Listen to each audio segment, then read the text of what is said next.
Take a look behind the curtain with a real whistleblower and American patriot. Prepare to embrace the uncomfortable truth because this program has no time for comforting lies. Here is civil liberties enthusiast, Second Amendment defender, and recovering FBI agent Kyle Seraphin.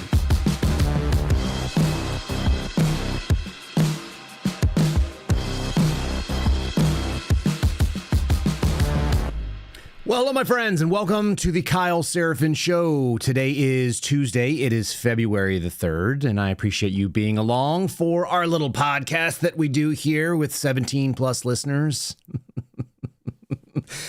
This guy went back on the air yesterday and had a thing. I actually don't want to talk about what Dan Bongino did yesterday, but there were dozens and dozens of you that said you couldn't watch it or you got blocked, and so you wanted to hear.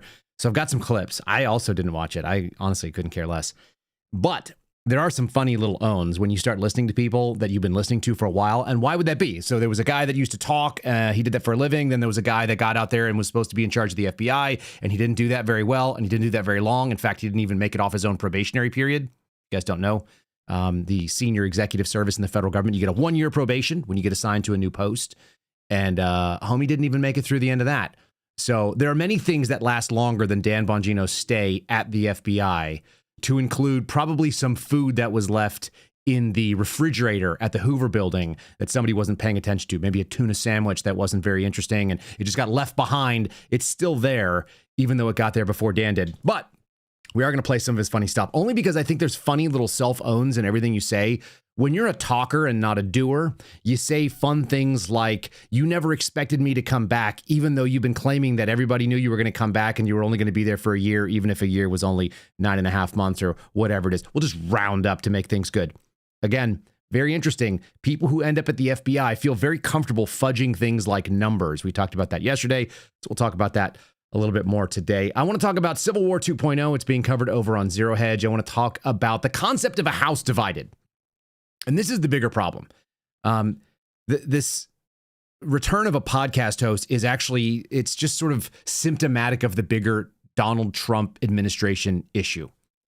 And that means that when you hire people to come in and do work, and they don't know how to do it, and you call them warriors when they've never been to war, and they're not warriors, and they don't have that spirit, and they're actually kind of chubby and weak, and there are other people I'm talking about in this case, then you're not going to actually have a warlike attitude coming at it. And then when you hire people who actually have been to war and have a sort of a warlike attitude, then they come in and they do the things that you kind of expect them to do. They go and they know how to fight, physically or metaphorically.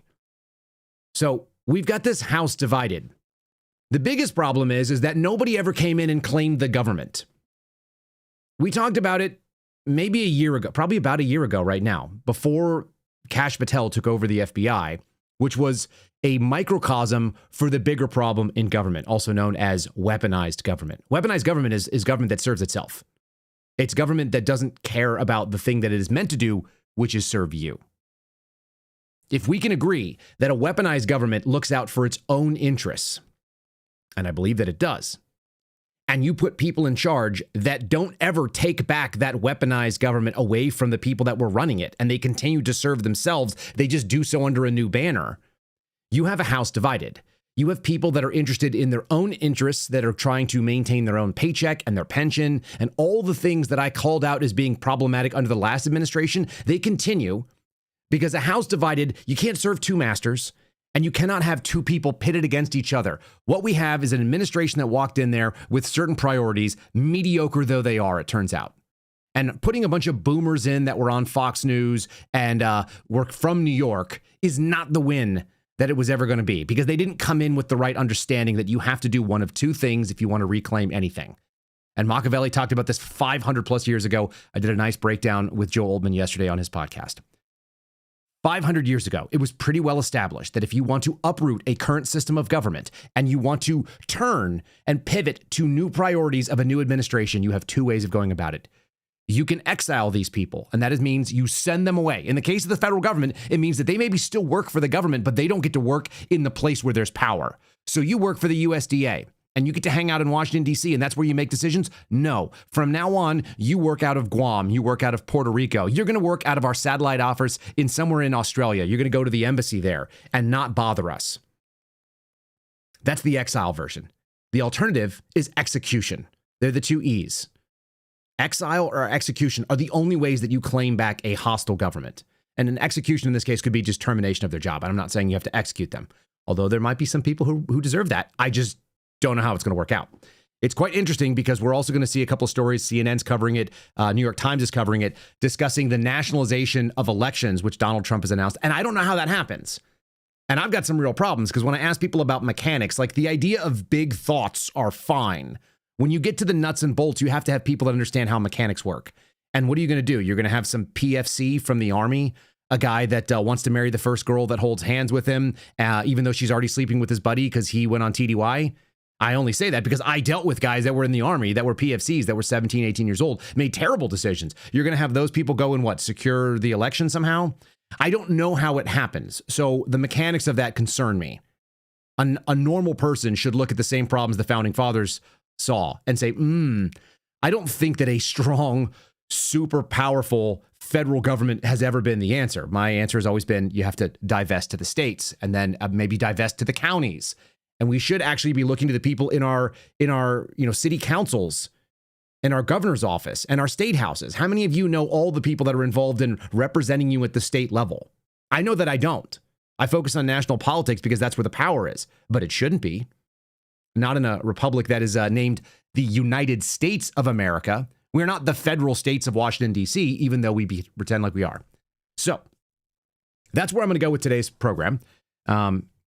I'm not particularly pleased with the way this administration has handled business, and I don't think that positive messaging and going out and doing a bunch of Fox News hits, which seems aimed at a very specific sort of boomer slop audience.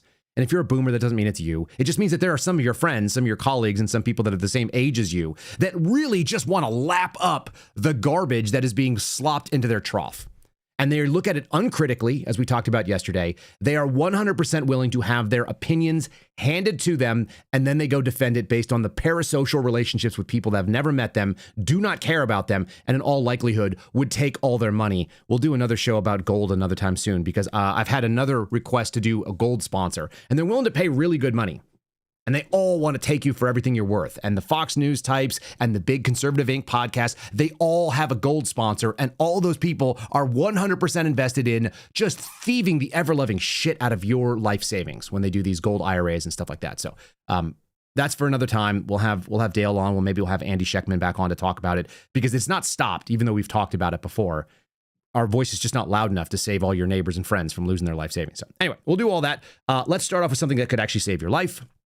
And you might as well look into it. If you are living in a place like Texas, where I am, where we don't have real winter, it just pops up intermittently. And it really freaks me out whenever I walk outside one day and I need an ice pick to be able to break open or an ice scraper to be able to open up the driveway. And then the next day, like I'm walking around in flip-flops and I'm spraying down the backyard, which I did yesterday.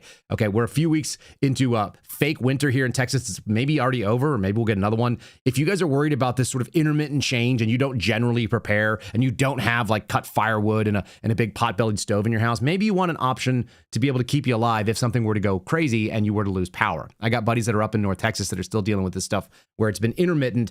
You may want to have a Vesta off-grid space heater, and you can get one from My Patriot Supply. The website is mypatriotsupply.com/KYLE. Again, mypatriotsupply.com/Kyle is the website. There is a link in the show description. You can just stash this thing in your closet. You keep it with you no matter what, and if you need to keep yourself warm, you guys can use it. It also doubles as a cook stove, which is nice. There's one thing that really sucks is being cold and hungry. And having cold food when you're cold and hungry is not actually the win. So having the ability to actually cook up and heat up some of the meals you get, so you guys can check out their winter survival kit. There's a link in the show description. Again, as I said, there's going to be a free gift that's come along with it. And you guys are going to be able to run it on canned heat, which means you can actually cook it in your house. You have to go outside and run up a barbecue or start up a fire with smoke and all this other kind of stuff. Check out the winter survival bundle. Check out My Patriot Supply as a general rule. And we really appreciate them being our sponsor. They're keeping this show going in many ways. mypatriotsupply.com/KYLE. You guys may know that the entire show actually runs on one of their backup solar generators. Every single day, every single thing you see on this screen is powered by the lights, the room, the whole deal is powered by the My Patriot Supply off-grid generator. So check them out. Let's get into today's program starting now.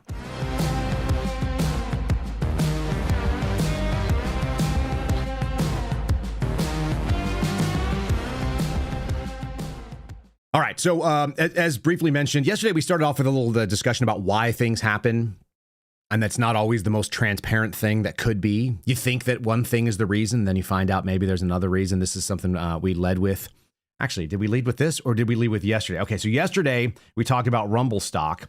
And on a 1 year basis, Rumble went from about $12 and change per share to $5.69, which was a 53.4% drop in the cost. And I'm bagging on Rumble right now, and we pointed out that the founder of Rumble apparently owned a bunch of pornography websites, and that's kind of how he made some of his early money. The reason why is because they're a crap platform. And every time I point this out, anybody who's had any significant experience on there that's not being paid by the platform, that doesn't have like a financial interest in it, recognizes how bad they are. And not to be complaining about people giving us revenue, because I get revenue from Rumble, I get revenue from YouTube and other places. But I do want you to know, I did the numbers on it yesterday. I posted it over on Locals for our subscribers, and I'll post it for the YouTube folks as well today. Just kind of like a list of screenshots of the actual monetization of these podcasts, so you get an idea of like how bad it is. A view on Rumble is worth about 8% a view on YouTube by revenue. So we get roughly 4.5 times as many views over on Rumble, and we get less than 50% as much revenue as we get from YouTube. It just makes me laugh. I just know that their business model is not working. And then what they do is they shovel out a bunch of cash to be able to get quote unquote big shows on there, when in reality, they could focus on a bunch of smaller content, and they don't have to only focus in on people that like wear bikinis and play video games, which is apparently where Rumble, it's politics and video game chicks playing, in bikinis in their room. Very weird business model. Anyway, it's dropped again. Dan came back to their show, and they dropped another 1.5 percentage points over the year. That's not great. This is the year on year. So this is today's opening bid, which was 552. Anyway, I point that out because sometimes people try to come in and they don't recognize that humility is the answer, and maybe sort of like accepting that you failed at certain things. The Trump administration might want to start talking about this one. Speaking of, the House divided is a United States that has not been reclaimed. It is a federal government that has not been fixed. And it hasn't been. And so Zero Hedge is talking about it. We brought it up the other day. We talked about the Fort Sumter moment. Sumter, not Sumpter, even though I want to put a P in there. I really do. I want to do a Kansas Owens on that and put a P in there. It's time to accept that Civil War 2.0 has already started. This is, again, attributed to Tyler Durden, authored by Brandon Smith at altmarket.us. So actually not Tyler Durden. This Zero Hedge is kind of funny. They always attribute it to the same thing, the fictional character from the show and from the book and the movie Fight Club, but it's never him. So because he's not real. All right. In July of 1917, as fires raged across Europe, the Russian city of Petrograd was facing its own special turmoil in the form of large-scale Bolshevik insurgency. Up to 500,000 protesters, agitators, and provocateurs had entered the city from across the country, many of them armed, and they took over large swaths of the metropolis. They hijacked private vehicles and confiscated private buildings. Some Soviet leaders, including Vladimir Lenin, called the event premature and didn't publicly endorse it, which may have been a calculated attempt to avoid direct blowback. The official historical explanation is that the insurgency had taken on a life of its own, but the stage had been set, and the communist agitators got exactly what they wanted. And what their strategy demanded was human sacrifice. It goes on to give you kind of a historical perspective of the moment that we are in right now and the way that it may apply to things that are happening currently in the United States. Here's a couple of examples of a failed state and a sort of Civil War 2.0 type mentality. And these should be a joke. There shouldn't be anybody that thinks this is real. And this is 100% real from what I can tell. This is the mayor of Long Beach, which doesn't seem like a very prestigious position. He's standing wearing like a baseball cap, which in and of itself is an utterly unserious thing to do as a politician, even at the local level. And I think he's doing the start of the movie Warriors. My wife reminded me of this. I've seen Warriors, but man, I don't remember it. It wasn't really part of my upbringing. I wasn't a New York kid. And so didn't they start that movie by like assembling all of the gangs so they could have like a gang meeting? And then there was like one group of guys that tried to make it back to their turf or something without getting killed or something to that effect. And it was like a dance-off movie, and it was kind of silly. Some sort of post-apocalyptic New York. Is that what's going on here? Because there's like three things that could be happening. One, that this person is a crazy person and he wants to bring in a bunch of gang members to kick ICE out. That's the insurgency level we're talking about. Find in the people that are powerful, and those powerful people are all outside the law. That's one possibility. The other possibility is that this is a joke and he's doing a bit, and I don't understand what the bit is, nor why it would be funny, but I guess it could be. And then the third possibility sounds like he would be a Fed, and he's trying to lure in a bunch of gangs under the idea that we are going to legitimize your illegal authority in this country. And so we're going to all arrest you. I don't know what this is. You guys tell me after we watch this clip. Maybe we could make some... he sounds convincing. He sounds like he might believe this. My name is Rogelio Martinez. I am calling all 55 gangs in my beautiful city. I expect a gang leader from every gang, all 55 gangs, and I'm not going to name them by name, but I'm calling the Latino gangs. I'm calling the Cambodian gangs. I'm calling the Filipino gangs. I'm calling the black gangs. I'm calling the Pacific Islander gangs. I'm calling all gang leaders to meet me right here, Long Beach City Hall, this coming Monday. Why Monday? Specifically, I need you to be here to meet me in person to take back this city, because our leadership is not doing anything about it, and our police are powerless. Once again, let me be very clear. My name is Rogelio Martinez, your 2026 Long Beach City Mayor, and I need your help. I need to see 55 gang leaders here this coming Monday. We need to take back the city. Enough is enough. ICE needs to get out of Long Beach.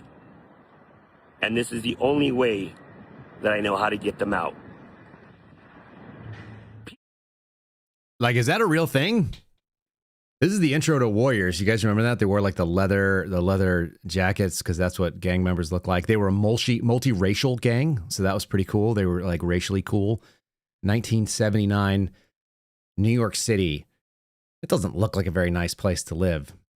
My wife was born a couple years later and remembers the subways looking like that, where they're all covered in graffiti and all this kind of stuff. So yeah, so there's like this iconic idea that these guys are like running around. We're going to bring in 55 gang members and we're going to go straighten out the city.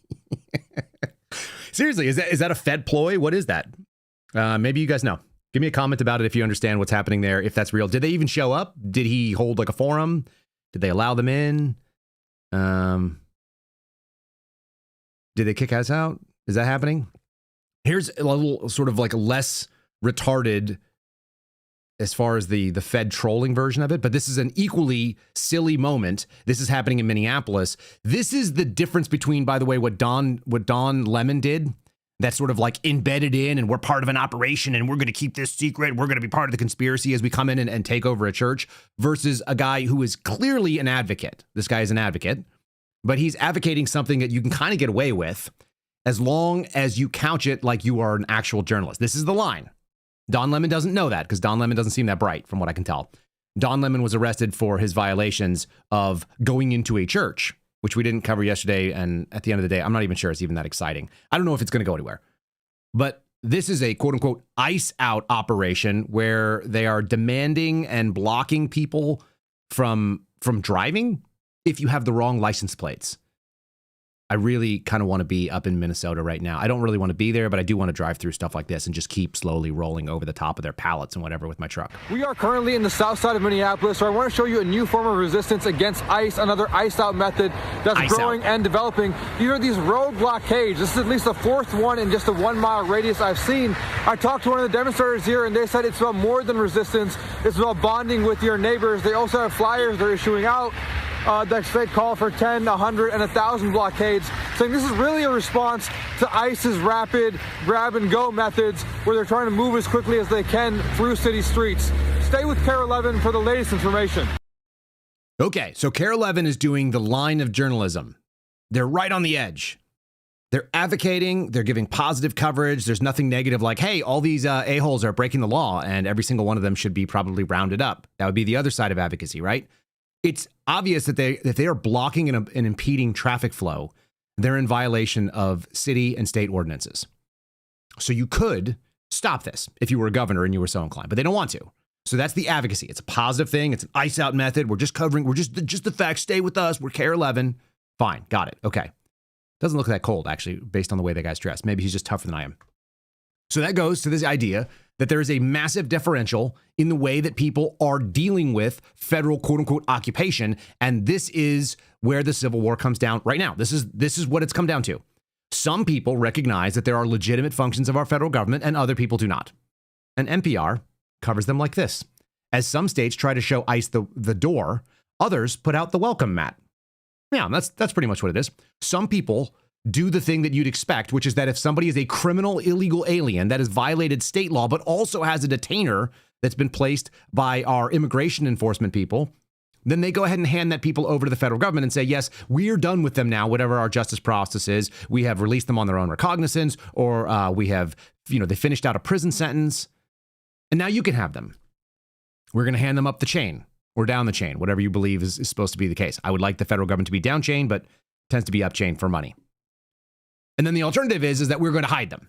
And we played a whole thing about Anna Navarro yesterday, not understanding that the concept of an ICE detainer, and this is people that are on the mainstream left right now, they don't understand, well, why don't you just post an ICE agent out there? I actually did some work when I was in Tucson.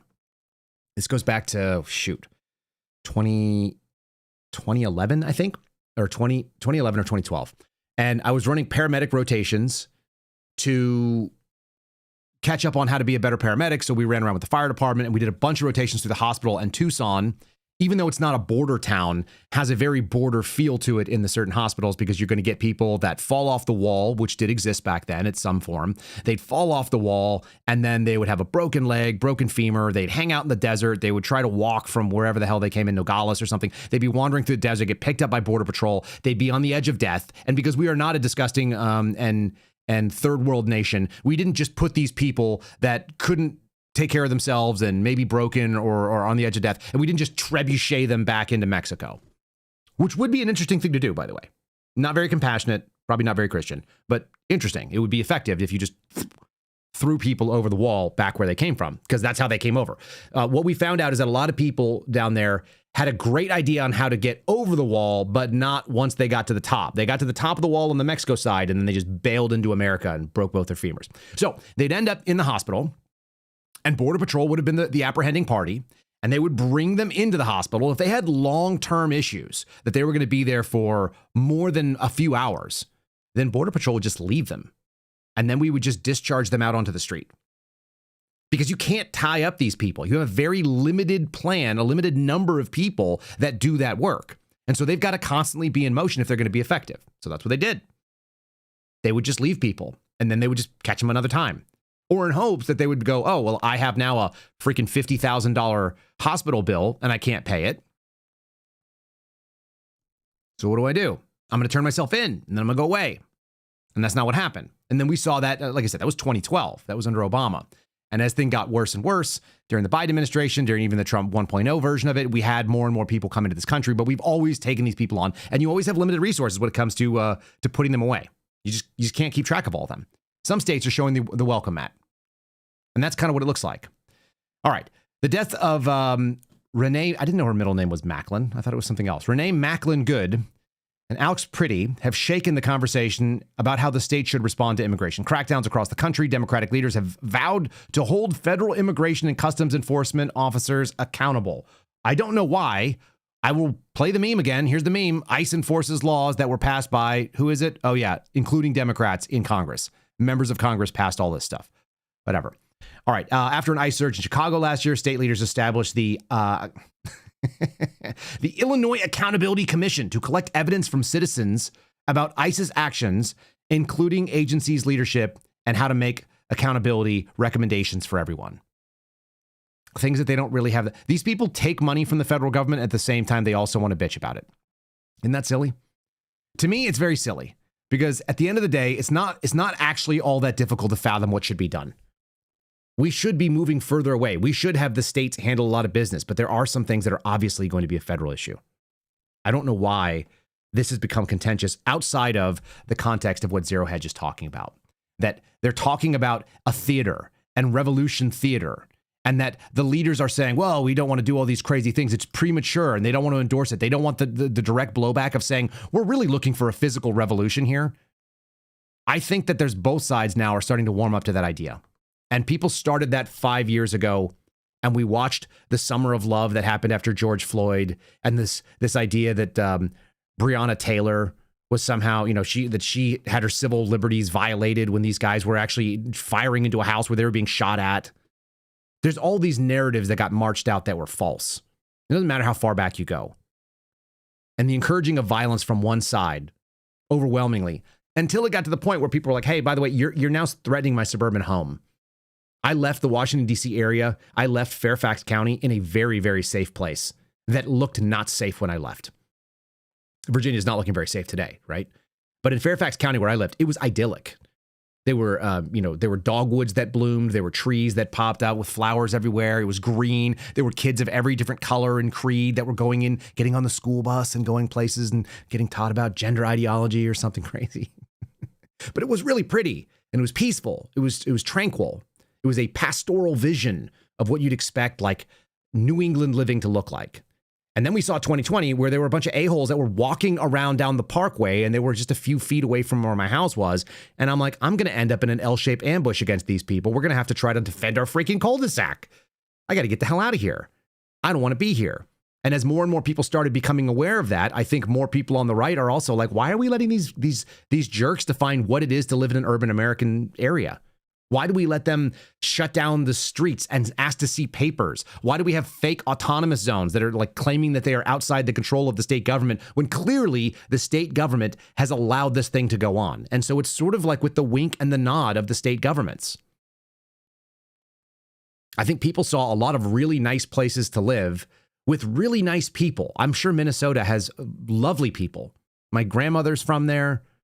There are a lot of people that I've met that have left that state and they mourn for the loss of what the state used to be, and that it wasn't nearly like that. It may have been like a pro-union type state, but it wasn't a communist state. It wasn't this communist revolution that we're seeing talked about over on Zero Hedge. The majority of normies don't need to join the revolution. They just need to be convinced to stay out of the way. Isn't that the truth? How many people got that message over the last 5 years? Look, you don't have to participate in the burnings. You don't have to participate in the demonstrations. You just have to stay out of the way when they do it and not protest too much and not go agitate for your police department to come and do the thing that they get paid to do. And we're seeing that play out right now in Minnesota. It's happening every freaking day.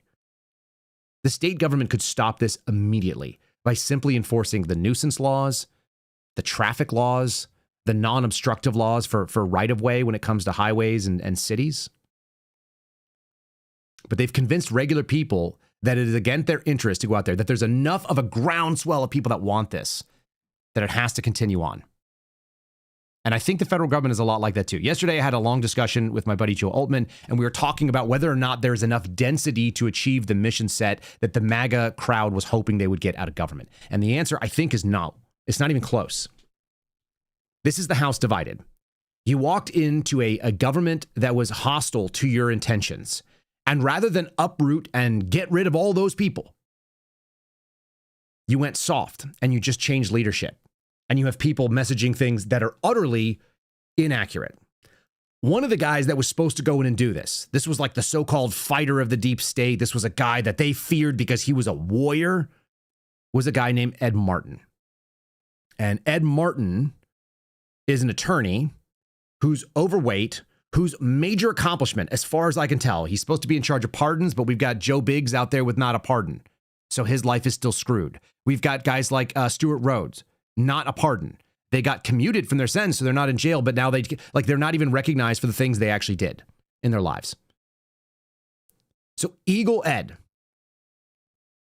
Martin, who flies high above. Somebody commented this morning, it's hard to be an eagle or fly like an eagle when you're actually a turkey. What did he do other than tweet out a bunch of, hey, hi, America, how you doing? Good morning, America, how you doing? And a picture of him with Julie Kelly or him in a picture of somebody else. with his pot belly and sometimes a trench coat. We got a messaging campaign. We got PR and not reality. And that's going to catch up. That's going to catch up. It's going to be really ugly in the midterms. That's not me wishing it on anybody. It's me recognizing that people went, what have you done? Listen to Bannon talk about it. He's a warrior. Can we stop, please, with the language? They called Kash Patel a warrior, too. What war did he fight of any kind? Like whether it be a literal war or a metaphorical war. Are there any that anyone can point to where they got and they put something on the line? Because I don't know. And calling somebody a warrior does not make it so. Ed Martin. And look, I don't know what's going on. Ed Martin is a great warrior. He was head of, supposed to be, when he left the D.C. U.S. Attorney's Office, when Judge Janine came in, when she got confirmed, Ed went over to Main Justice to head up the weaponization of government, of which he was handpicked by this guy named, let me remember, I get him. Oh, yeah, Donald J. Trump, who happens to be president of the United States, who could not think more highly of Ed back from the time of, in 15 and 16, when Phyllis Schlafly endorsed President Trump. And Ed Martin has been a warrior since then. He's one of the toughest hombres I've ever met. And now there's a Washington Post story that says today that Ed Martin is out of Main Justice. He's off of not heading the weaponization, but he's not even on the weaponization working group.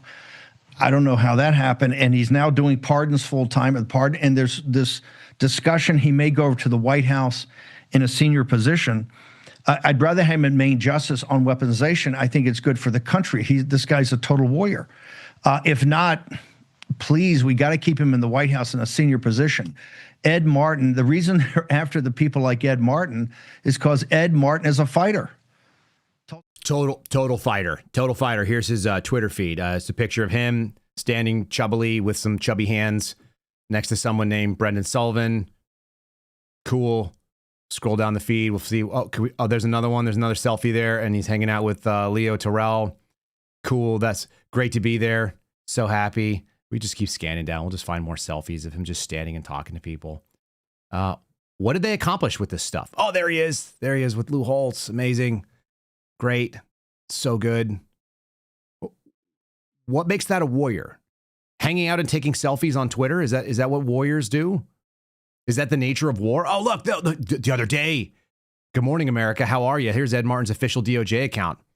That's Sidney Powell. We almost got to Kraken again, I think. There he is talking to Donald Trump. Look at this 2 hours ago. Look at this war that he's fighting. Oh, he found another war here. Some more pictures with people that are taking selfies. How you doing, America? Everybody, there's another one. Good morning, America. How are you? I mean, I don't think he did anything except this. I don't know. Did we de-weaponize government? Is the government no longer weaponized in any way, shape, or form? Is that what we think is happening? Did the Kraken come out and I just missed it? I missed the tentacles of the big squid or whatever. I'm not trying to be mean. I just want to know, why is he a warrior? And what did he accomplish? How did we de-weaponize government when the same people work there? The house divided will not stand. Right now, it is divided. There are people like maybe Ed Martin who wanted to see something different happen, and they're kind of squishy about it as far as I can tell. They're in charge of like 3 guys. What authorities did they have? What did the weaponization working group put out that solved any problems? Just a real simple question. Calling somebody tough or functional or saying that we need them in there because they're fighters. Fighting what and for what? And what are the results of the fight? How many knockouts do you have? How many technical knockouts do you have? What rounds did you win when you went head to head with whatever this state mechanism is? You're fighting with the same people and you're asking them to do the mission that they were actually not interested. The craziest thing to me is we're doing the meme that my buddy Phil put out a while ago, which is how do you do reform, but with the same people? You cannot reform with the same people. This is a known fact in geopolitics for 500 plus years, at least in the Western world. Exile or execution, those are your options. You have to terminate their employment or you have to send them to a place where they no longer have power. And that is not happening. These are the same people that did the one thing that you were worried about. They are now briefing and getting you spun up so you can understand what's happening in this world.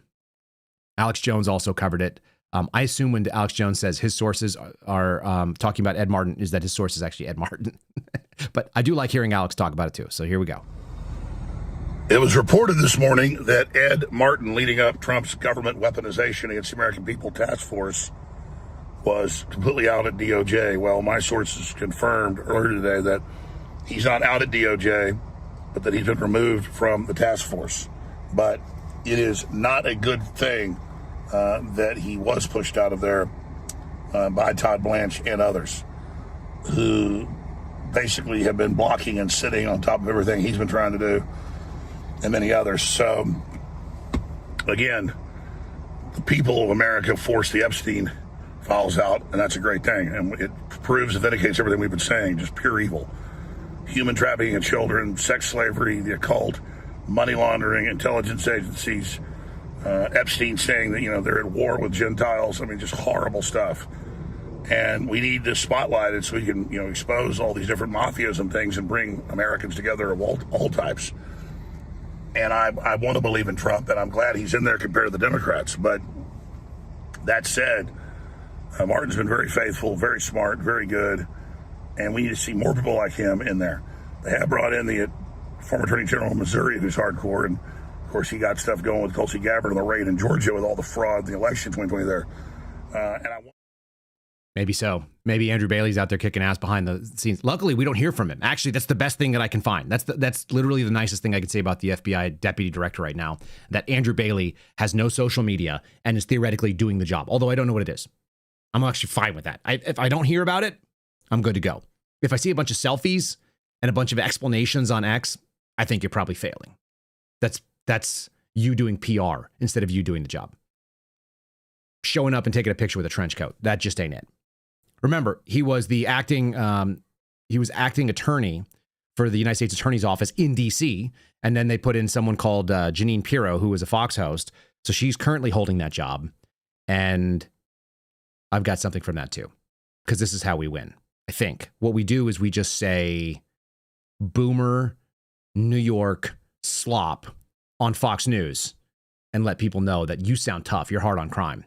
Also on constitutional liberties, but mostly on crime, but also on constitutional liberties. So we've got that. Before we get there, will you guys give us a like over on Rumble? You guys did awesome yesterday. We're up on the leaderboard again. Even though there was a big day for a lot of different shows on Rumble, we were still there. We're still in the top 50 every single day when things go right, which is most days here. YouTube, if you're watching, give me a like. Appreciate you guys. You guys are very good at doing this. Subscribe to the channel if you're new. We're on our way to 20,000 over at YouTube, which it's not nothing. I'm happy to have you guys. And the YouTube audience has grown significantly. It was a linear. It wasn't exponential, but it was linear last year, and that was awesome. If you're just listening and you're missing out on any of the visuals and you want to see, like, what does a weird mayor look like who's calling on the Warrior start, join us on Spotify. It's KyleSeraphinShow.com. That's the easy way to get there. It'll take you straight to the webpage for it. You can sign up, you can subscribe, et cetera, et cetera. You can download the app. I think it's worth your time. It's one of my favorite places to go and watch podcasts now because you got video and you got audio. You may hear an ad from them starting right now. We're going to get back into this little game. Let's play the game of getting rid of constitutional liberties, aka tough on crime. Don't worry about the Second Amendment, by the way. And I had to look it up because I always want to know who these people are a little bit more than I do. I have like a sense of who a Janine Pirro is, but I don't watch Fox, people. Let's be real. I was never the Fox audience. I was never going to be the Fox audience. I certainly wasn't going to pay to watch someone like this. So there she is. There's her Wikipedia page. She's born in 1951. That makes her 74 years old. That makes her a boomer. And she's a boomer who's from New York, who does New York boomer stuff, like say, don't worry about your ability to carry a pistol in a city that has historically been incredibly dangerous and was probably one of the places where most people would have been most interested in carrying a pistol. It was one of the biggest, complaints. This is from the most 2A administration in history per them. Don't worry about that gun. You can't have it. We're going to lock you up. And we're going to take your gun. And we might not even give it back. You bring a gun into the district, you marked my words, you're going to jail. I don't care if you have a license in another district, and I don't care if you're a law-abiding gun owner somewhere else. You bring a gun into this district, count on going to jail, and hope you get the gun back. Yeah. Hope you get that gun back. We're going to take it. We're going to get guns off the streets. This is like the ATF used to say that all the time, too. We got guns off the streets. Well, was someone possessing them or running a crime with them? No, but they own them. And we bought them from a legal gun owner in a place like California. And then we got those guns off the streets.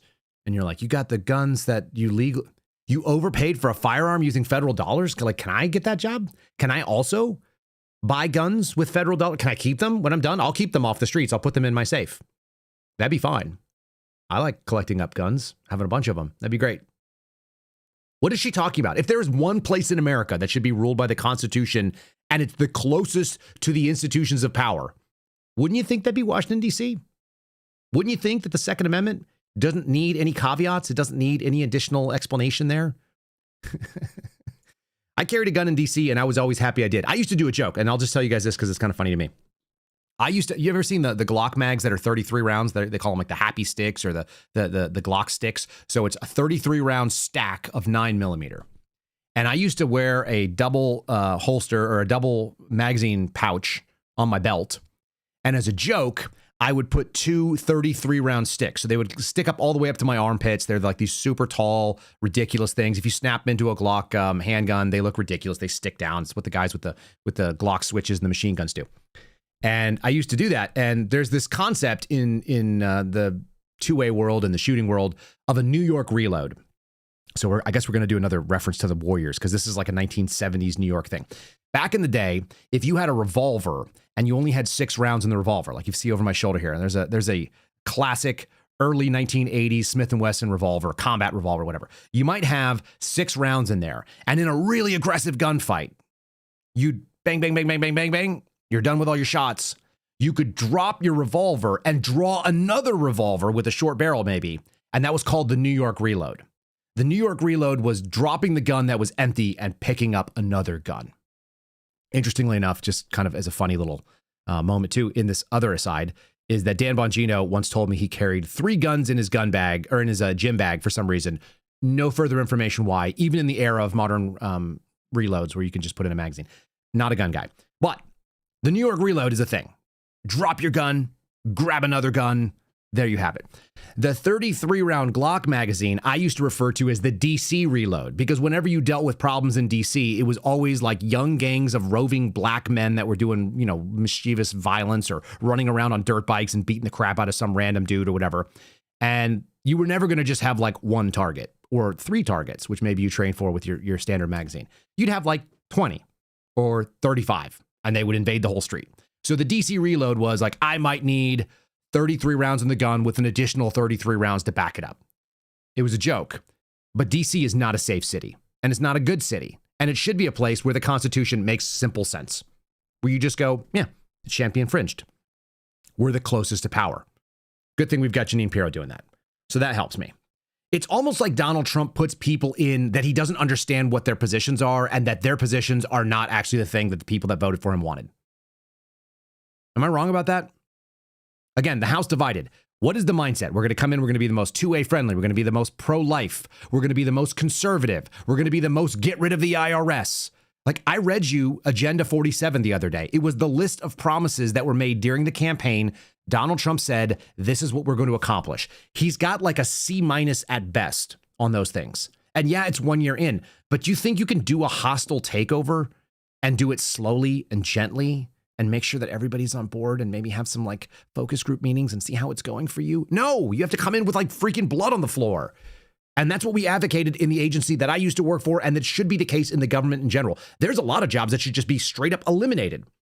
This was in the Epstein files, which is weird because we're talking about that. This was a video clip that was in the Epstein files for some reason. It's a clip of Tucker Carlson, but I think it's also an interesting little time capsule about how Donald Trump hires people, doesn't know what their capabilities are, and then finds out later, like, hey, these people don't seem to be doing my agenda. I had an agenda. He can't pay attention to everybody. I actually give him a little bit of understanding on that.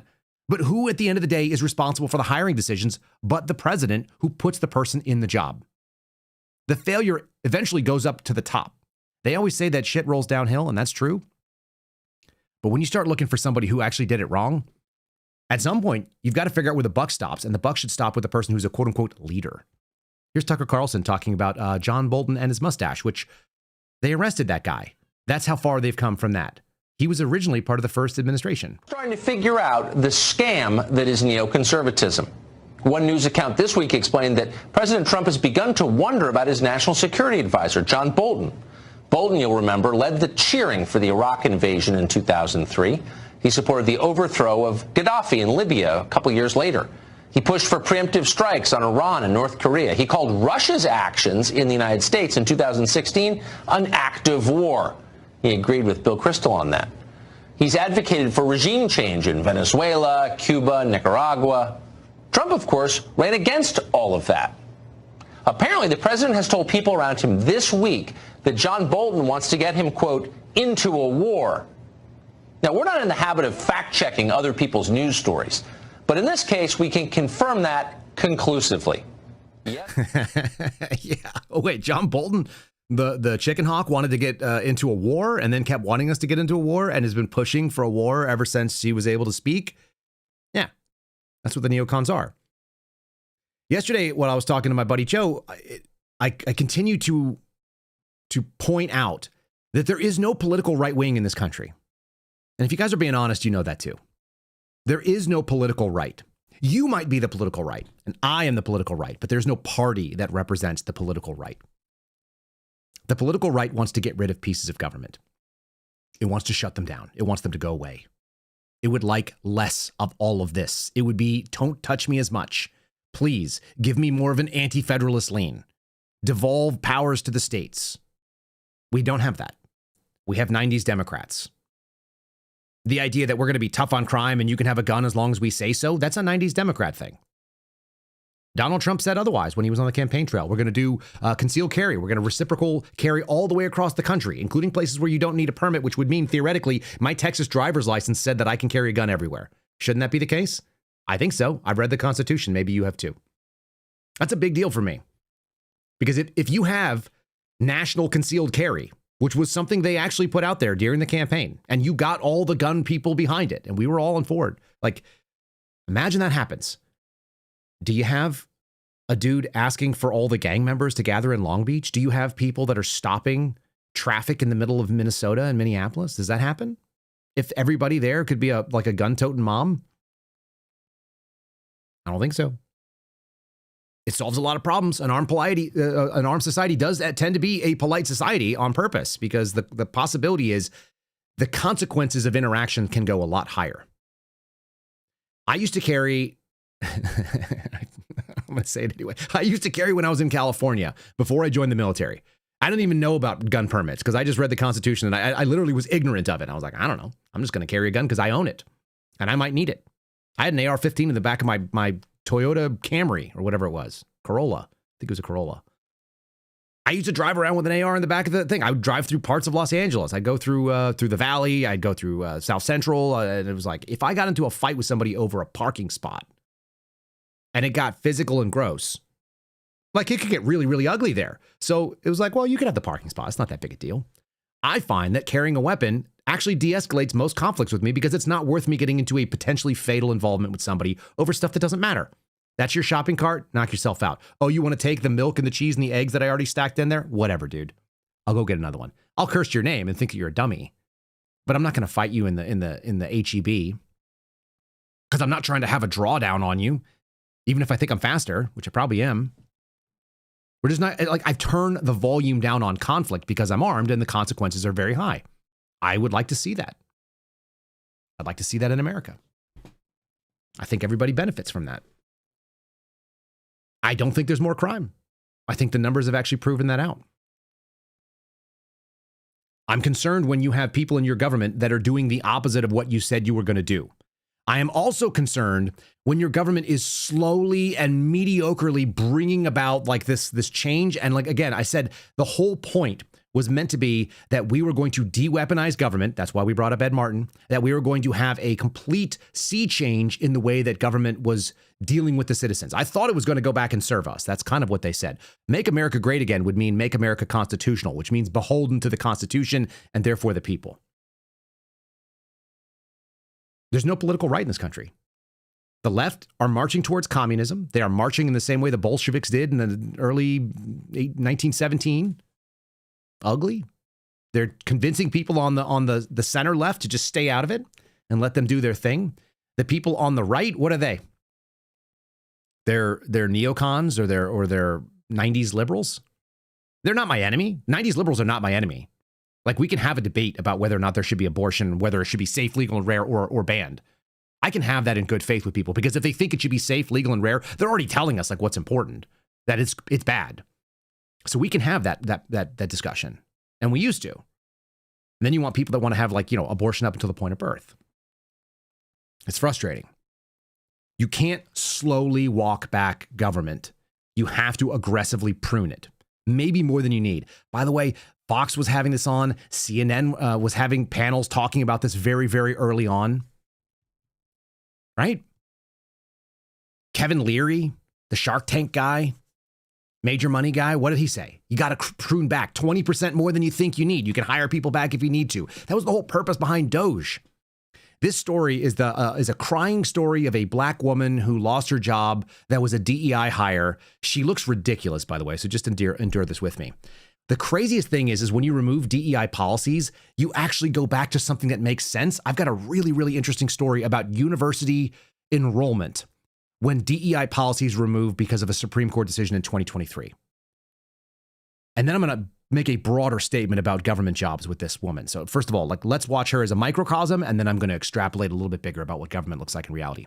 I loved my job. I loved it, and it made a difference to people. But Adrienne Birch's job with the Department of Agriculture was eliminated last February. I started crying because I said, oh my God, I'm losing my job. I'm not prepared. I don't have enough savings. The chainsaw for bureaucracy. As Elon Musk took a chainsaw to the federal government, Birch says she felt forced into early retirement at age 54. Today, she says she gets 1/3 of her previous pay. To get to a point where you made a great salary, made 6 figures, and to have that ripped from you, and not because you didn't do the job well, is painful. Pain that was just beginning as Birch started looking for work. I've applied for, I think, about 35 jobs or so. I've gotten 5 rejections. Most of the other ones, nothing. Any interviews? No. And she's not alone. 41-year-old Audrey Malone lost her corporate job in facilities management about a year ago. I stopped counting my job applications after I hit 150 or something like that. You've applied to over 150 for 150 I've applied jobs? to more than 150 jobs. I just stopped counting at 150. And you look at it and you go, I'm not enough. What's wrong with me? What am I doing wrong? Some economists say the proliferation of artificial intelligence and the elimination of DEI programs have negatively impacted Black women. And then there's the cuts to government jobs, where Black women are represented at twice the rate as in the private sector. All of it has contributed to the more than 300,000 Black women who lost or left their jobs in the first half of 2025. We almost are I'm almost speechless. That is such an incredible little grab. You did 150 job application and you got no responses. They're crying about the fact that Black women are overrepresented in the federal government. That's been my experience as well. They're overrepresented because the federal government is a jobs program. It is not a functional entity that does something. It doesn't do anything. It just exists. And the reason that the woman said, did you hear her with the stupid glasses and the weird hair? What did she say? She said, you get to a point where you've got a 6-figure job and it felt good. I bet it did. I bet it felt good to make money doing nothing of value to people. Does she ever say the thing that I did actually did something? Did she understand that the purpose of her job, what the task was that she had to accomplish every day, and the purpose, the why? I don't think so. In my experience, most government workers, a huge chunk of them, have zero idea how they contribute to the mission of the agency and how the agency contributes to the mission of the federal government broadly. What do you do that every day you show up and you are adding value to the American people for the dollars you get? And why are you so highly paid? We used to have an office in the Washington field office. It was on the top floor where they did all of the mail. And I would go up there to try to send off evidence, or I would try to go send a package off from some equipment that I had that needed to go to another office. And they never knew how to even get their asses out of the seats to help. I called it the nail room, Nail, because the women there had nails that were incompatible with doing physical work and their job was physical. They would have like 3-inch long nails and they'd be sitting there painting these damn nails every time I walked in, which was enough times that I didn't want to go back. It was like, I'd rather just pay for it out of my pocket and try to expense it. I wonder if we can do that. The nail room was a perfect example. By the way, all black people who worked in there. That's not saying something about black people. It's saying about something in people in government that do nothing. Oftentimes they are black women and they are between the ages of 35 and 55 years old. They're single moms, almost all of them. I'm just telling you that I met hundreds of them in multiple different government agencies. That was the craziest thing about working in Washington, D.C. I got to go into government agencies and we found out that Tanya worked in every single one of them. They're all the same person. And they all suck at what they do because they don't actually care about the work. Their job is to get the paycheck. And after 38 years of whatever service, after they put on, 150 pounds, after they had COPD and diabetes and congestive heart failure and all the other kind of medical problems that we're all paying for, then they'd retire. They get a lifetime pension and a lifetime medical benefits. Is that frustrating? Yeah, it is. When you're a guy who has to have a fitness standard for your job, when you show up and you lose your job because you actually did what you were trained to do, and the job that I did was actually to do one specific thing. It's like, how do you stop force and fraud from impacting the American people? How do you do that? That was my job. That was my mission. If you ask me, Kyle, what is it that you are trying to do every single day? It's like, I'm watching this bad guy so he does not steal from people. I'm watching this bad guy so we can prosecute this person because he's defrauded the federal government of this thing. I'm watching this fill in the blank terrorist spy, whatever it may be, and we're going to do this thing. What are you doing on an Indian reservation? I'm actually just policing people that the federal government has decided to take on like a captive victim population because we have a bunch of grown-up toddlers. But like they kill each other or they hurt each other and they make up stories about things. And so it's my job to get to the bottom of it so the American people don't have to spend more time, money, and effort in the legal system, for example. Whatever. I could articulate how my mission impacted the national mission of what I was doing. Or I would be like, this job is actually a waste of my time. I don't know why I do this job. I wish it didn't exist. I've been asked to do it, and I'm hoping I can get into a more meaningful position.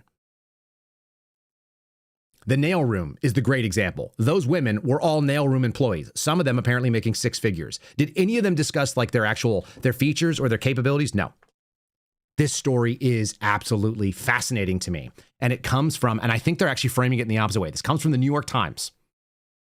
Colleges see a major racial shift in student enrollment. When you read the headline, I was like, what are they going to cover in this? I was absolutely fascinated, and those two things go together. An analysis finds that flagship state universities, as well as less selective colleges, had major increases in Black and Hispanic students following a ban on race-conscious admissions. This might be the single most damning DEI article that I've ever read, and I think the woman was actually trying to point out that the Supreme Court is extra mean. I think that's what they're doing here. The Supreme Court ruling in 2023 banning race-conscious college admission led to a decline in Black and Latino admissions among highly selective universities. At many other schools, the opposite occurred, according to new analysis. Interesting. So when you made the highly selective schools actually not do this fake selection where they prioritize race, then you found that the other schools that were less selective got the people that would have otherwise gone to the highly selective schools but didn't belong there? How crazy is this idea? This is the most sensible thing I've ever read in the New York Times. Overall, freshman enrollment, underrepresented minority groups increased by 8% at flagship public universities. The analysis by a nonprofit organization called Class Action concludes that those schools were among the institutions that benefited as a result of higher rejection rates for Black and Latino students at the nation's 50 most selective schools. Let me put that in plain English. In the 50 most selective schools, they were prioritizing people that had no right to be there based on scores alone. They should not have been there by their intellectual horsepower, by their workload, their capabilities, whatever else, their test scores and so on, their performance in academia. And they were being boosted. And when they stopped artificially boosting them because of the 2023 decision that came out of the Supreme Court, what you found is that the more common universities saw more diverse populations pop up, which is where they belonged in the first place. So when you try to put that square peg in the round hole and it doesn't fit, you've done two things. You've ruined the thing, you've ruined the hole, and you've ruined the peg, most likely. Trying to put a bunch of Black and Hispanic people into 50 most selective schools simply because you were trying to diversify your population when they didn't belong there. So simple. When you stop it, they go where they belong. It's like the market actually works when it comes to even things as dumb as academia. While the data only covers freshman enrollment in the first year after the Supreme Court went into effect, or the Supreme Court decision went into effect, it bolsters the prediction by some education experts that the decision would create a chain of consequences. Highly qualified Black and Latino students who might have been admitted to Ivy schools if you freaking fudge the numbers, enrolled in less selective schools as a result of the decision, potentially leading to a cascade of less qualified minority students enrolling in even less selective institutions. No, what you've done is you've stopped the diversity, equity, inclusion boost, that inflationary thing where they said simply because of your skin color, which is a totally un-American way to do it, because of that, you've now taken things back to their standard.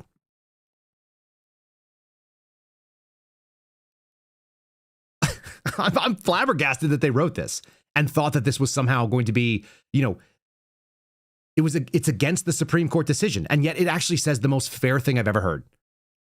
You no longer are going to engineer your classes based on something crazy. And you know what? There are people that are inside the Trump administration that don't suck and are trying to figure this thing out. They did understand, and I don't think they're going fast enough, but at least they actually represent the word warrior. When people say warrior, at least they actually went to war. I can look at certain people and say, I see folks that are doing things that look decent. I see a Tulsi Gabbard showing up at a Fulton County search warrant and go, yeah, that should be happening. And the reason why? Nobody trusts the FBI. Do you guys know that? We're going to cover that story in a second as well. Before we get to that one, let's just do this. This is Pete Hegseth.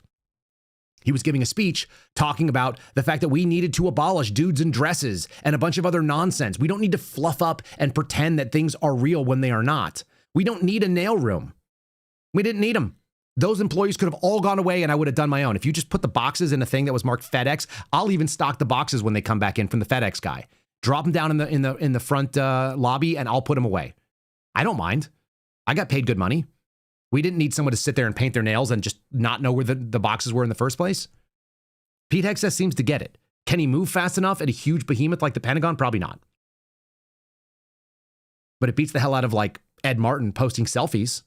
At least this guy seems to actually be doing things like getting rid of people that don't belong there. I see that because I see some of the crazy men and women who dressed up like the other gender standing up with their little TikTok microphones, and now they're running for Congress because they're very, very hurt. And they want to be a tranny or a transgender person standing in Congress and bitching about their problems when, in fact, they never had any qualification to be there in the first place. Like, that is the right answer. Here he is. Our job is to be the hammer when necessary, but hopefully never have to use it. It's called deterrence. But if we must use it to fight, we will fight to win, overwhelmingly. And the third principle is common sense, which, as you all know, is not so common in Washington. But in the Trump administration, when you look at the problem we have as a nation, we have to build at scale and at speed, and that's vital. It's common sense, so we have to go faster and empowering our fastest runners. You will see those common sense principles applied at the War Department in three simple ways. One, we're reviving the warrior ethos. We're eliminating the distractions and the debris. No more DEI, no more dudes in dresses, no more climate change worship or social justice or political correctness. We're done with all of that. At least that messaging is good. At least it's what people actually voted for and thought they wanted. He didn't say, we're going to take your guns if you come to Washington, D.C. I'll take that 10 times out of 10. It might be more PR, but it does sound like they're getting some of these people out because I've seen some of them. I've got friends that are in the military that think it's a better situation now than it was. So at least you got somebody who understands from the ground level what the problem was and is attempting to stop it. I don't think he's perfect. I don't think they're moving fast enough. What did he say? We need to move faster. Yes, all that's true. Guys, if you're watching on Rumble, if you're watching on YouTube, give us a like, subscribe to the channels. I'd appreciate if you did. If you haven't done it before and you're like waiting for something, what are you waiting for? You're still here. Let's go ahead and do that. Knock that out. If you guys are listening and you're not able to see any of this stuff and you want to see what's the lady look like with the weird glasses, check us out on Spotify at KyleSeraphinShow.com. KyleSeraphinShow.com. You may, in fact, see or hear a Spotify ad starting right there. Boop. Yep, that's the website. There it is, KyleSeraphinShow.com. It'll take you. You don't even have to download the app. You guys can watch us over there. It's our best platform, I think, for being able to interact with what we do. It gives you AI summaries, so you can skip stuff you're not interested in. It allows you to go through chapters. It gives you transcripts. You can search for certain words. Some of you guys are really weird, and you're like, hey, when did you say this one thing about this thing? I was like, I don't know. But you know who knows? Spotify does. Go check it out. Super useful. All right, let's keep going on. Can we do my favorite picture of the year so far? There will be a better picture at some point, but Tulsi Gabbard on the phone, wearing a dark hat, wearing a dark jacket, talking very quietly into the phone. I don't know what she's doing. She's doing spy stuff. She's the director of the Office of National Intelligence, and she's doing national intelligence-y looking stuff. I just like the way this picture look. Can we read a story? Because it's fun when you see this stuff out there in the world. This is the director. She's not supposed to be leaving her office. She's supposed to get briefed on stuff. And there she is doing what? Checking out something happening in Georgia. Tulsi Gabbard defended her presence at the FBI search in Georgia on the election hub. I don't know what they got. I don't know if there's anything there. There's a whole story about elections right now and whether it's going to be nationalized. Tulsi Gabbard, who's prohibited from participating in domestic law enforcement as the director of national intelligence, said she facilitated a call between FBI agents and Donald Trump. There's some interesting things that I did not know about the ODNI, and I like it when people present things like facts. I wouldn't have previously told you that I thought Tulsi Gabbard was a warrior, but I would at least admit that she was in the military and she at least understood. I've seen her in some of these military games or some of these tactical games. She runs good. She shoots okay, it looks like. She's got cool kit. I don't like it because I really am irritated by the whole concept of like gun women doing gun babe stuff, but still, this is a good picture. This is what are they sound bites and snapshots? That's a great snapshot of someone doing things like checking in on shady actions happening, even if it's 5 years later. I want to actually go to the letter she wrote because she responded. They were House Democrats and Senate Democrats that were crying about her being down there. And then we got this. This is her letter to Mark Warner. She said, Vice Chairman Warner and Ranking Member James Hines, I received your letter regarding my presence at the Federal Bureau of Investigation, FBI's execution of a search warrant at the office of the Clerk of Court of Fulton County, Georgia, 28 January 2026. And for a brief time, I accompanied FBI Deputy Director Bailey. Oh, so he was involved in this. It's the only time that I've seen him mentioned on almost anything. And the Atlanta Acting Special Agent in Charge, Pete Ellis, in observing FBI personnel executing a search warrant issued by the United States District Court for the Northern District of Georgia pursuant to probable cause findings. My presence was requested by the president, who she works for, and executed under my broad statutory authority to coordinate, integrate, and analyze intelligence related to election security, including counterintelligence, foreign and other malign influence, and cybersecurity.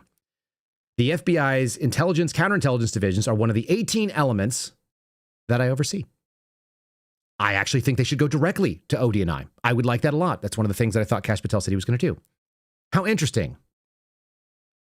There are 12 FBI field offices across the country, including the Atlanta field office, where the senior FBI official, either the assistant director in charge, the ADIC, or the special agent in charge, the SAC, is dual-hatted as my domestic DNI representative. I didn't know that.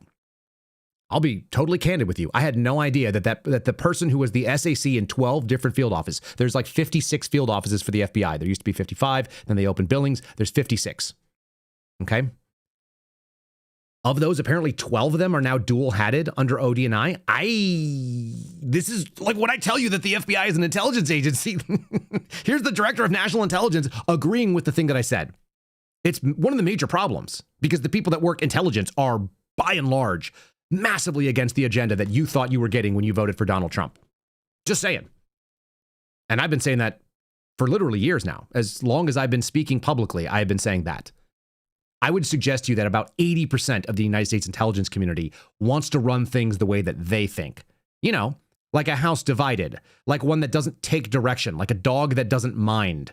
I've had Mike Benz on the program years ago now, when we were in the old house. We sat down next to each other, and he referred to it as like a Rottweiler Orca Pitbull Dragon or something.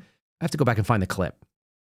He said the CIA, but broadly speaking, the intelligence community, it needs to function not in America, but it functions in America, and it actually functions in 12 different field offices where the SAC or the ADIC is in fact a dual-hatted person that answers to ODNI. I had no idea. That tells you why they were there, though.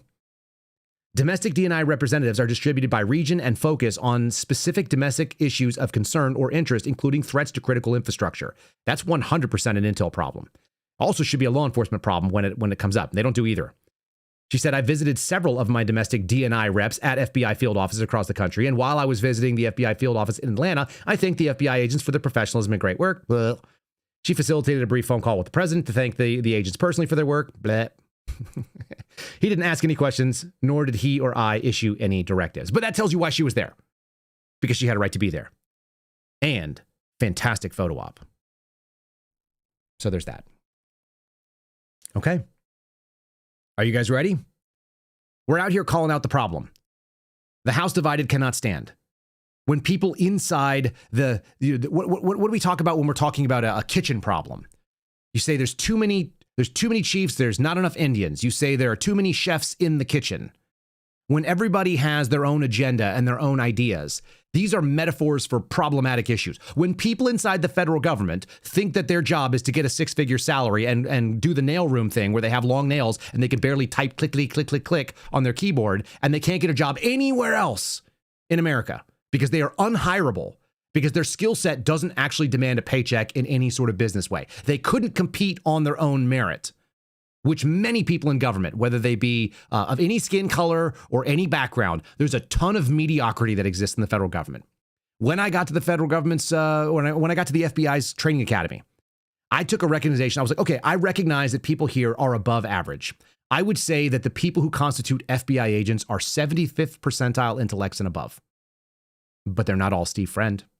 They're not all 99 percentile people. I promise you they're not. I've worked with them. I've worked with people that I thought were so dumb I couldn't believe they were there. And then I realized that the average person might be even dumber than that. If you're listening to this podcast, you probably have an above average intellect. You know why? Because you can grasp things like nuance. Occasionally people go, hey, I used to agree with you, but now I don't agree with you. Oh, well, it caught up to you. We deal in things that are a little bit complicated sometimes. Like there might be some nuance to the situation. That there may be deeper problems that are involved, that there might be a historical perspective we could talk about, and that we don't have to just cheerlead for one team because we're not on a team. We don't have a predetermined outcome. Some of you may say that's because we just don't know shit here, and that may be true. You don't know shit. You don't know anything. Just be honest that you don't know. You can have an opinion on it. I'm not telling you media people. I'm not telling you media people not to have an opinion. Have an opinion, great. It's a constitutional republic. But just be honest that you don't know shit. And he does. He's read in on all this stuff. So you're going to be misunderstood because there are things even now, obviously, I'm not going to be able to talk about. There are ongoing cases and other things. And you guys didn't pay me, the taxpayer, to go in there and come out here and try to be some superhero. You paid me to do the right thing. And the right thing involves keeping custody over information. So you're going to be misunderstood about stuff. That's a really long-winded way of saying that if you thought you were going to go over to the new Dan Bongino show and get all the inside information on the back end, he's going to be a good custodian of the information that he has, and he's not going to tell you stuff. Which is interesting because this is a post of his from the first day that he took office, which was in March of 2025, March 17th of 2025. He said, quote, "It's an honor to serve as Deputy Director for the Federal Bureau of Investigation at such a critical time in our nation. The American people deserve justice that is transparent, accountable, and committed to the rule of law." That goes right in the face of a bunch of people from January 6th who still haven't gotten pardons. That goes right in the face of seeing the same people who did all those evil things still have a job, still not get removed from their positions, or even worse, get promoted in leadership positions, only to later find out, oh shoot, we promoted the wrong person. Seraphin called them out on X, and now we have to get rid of them. Somebody told me the other day I'm a social media blowhard, which may be true. That's kind of funny. I'm social media. That's not personal, guys. If I'm on social media saying mean things to you, and by social media I mean X. That's where the stupidity happens. If that hurts your feelings, I apologize up front. As a regular person, that would not happen in real life. X is a weapon system. I've told you that before. It's my weapon system to lob grenades into the administration to get these things: transparency, accountability, and commitment to a rule of law, which they seem completely to forget as soon as they get there. That's what I'm about. That's why I do what I do there. It's definitely not personal. And when someone tells you, hey, you're a social media blowhard, my answer to them is, how many FBI employees have you gotten fired that did bad things in this country? Because I'm over 40 now. We've got more than 40 scalps at this show. We send our message to you to inform you. And we also beam it directly into people like Ben Williamson over at the FBI 7th floor, who gets this and goes, damn it. We still don't know who we employ. We still don't know the background on these people. We still are complete fools because we have zero institutional knowledge. And by the way, the guy on the screen right here had zero institutional knowledge as well. If you spend 9 months in an organization, I think the average term for like a turn and burn CEO is 18 months. You didn't even make it as long as most like turnaround CEOs. 9 months is shorter than the average span of one of these special agents in charge who's on their way up, but they have to spend 18 months in the job. 9 months is not enough time to clear your probation. It's shorter than a headquarters TDY when people temporarily go to headquarters in the FBI's building to go and figure out what it's all about. It's shorter than most federal cases for their investigation timeline. Almost every CI case I saw was like 5, 8, 10 years. Long-term investigations. Even the turn and burn ones are longer than 9 months, just so you know. And from the time that there's an arrest until everything is all settled out, they're all longer than 9 months. Pretty much everything is longer than the amount of time that Dan Bongino spent at the FBI. So it was kind of amusing to see what he did yesterday, and he went out there. And the first thing he did, and the most important thing he did, I think, was he went and undermined his own agenda and his own statements that everybody always knew that he was only going there for a year. Do you guys remember this? He went there for a year. It was always going to be a short term. Yeah, it was 9.5 months, but it was a year, right? We're rounding up to the year. You know who didn't apparently know that? His boss. Apparently his boss didn't know that he was going to only be going there. We heard Trump on the tarmac say, sounds like Dan wants to go back to his podcast. That didn't sound like Dan and I agreed a long time ago that he was going to go back to his podcast after 9.5 months, did it? Because we heard that. I've played it here. Donald Trump went on the Bongino show yesterday, so this is newsworthy. You tell me how thrilled Donald Trump sounds as a general rule. He might be sick. Maybe he caught what Lindsey Graham had. But he also sounds like when you say it's a net neutral that you left your job, sounds like you kind of expect a little more. This is not an effusive Donald Trump. Doing a great job. It's the best job ever done. That guy, I'm a little unhappy with you. In my lifetime, and frankly, probably any other lifetime either. President Donald J. Trump. Mr. President, thank you so much for joining us today. We appreciate it. Well, thank you very much, Dan, and you too. I was very unhappy when you left the FBI, but I was very happy that you have your show, which is so good. So I'm okay with this. It's net neutral. I call it a net neutral. Well, Mr. President, I want to thank you for the opportunity. The past year has been absolutely incredible. And given that, you're a results guy, obviously we were friends before, but working for you is a completely different experience. You are a results guy. You're a spreadsheets guy. How would you get to a net present value positive with what you're doing? And I'll never forget an Oval Office meeting we had in light of the D.C. crime numbers today. Hadn't had a homicide in a record amount of time in D.C. thanks to your leadership. We're sitting in the Oval Office. The land acknowledgement thing that Steve Friend pointed out the other day, the knob slobbery, the requirement to tell Donald Trump how great Donald Trump is to Donald Trump.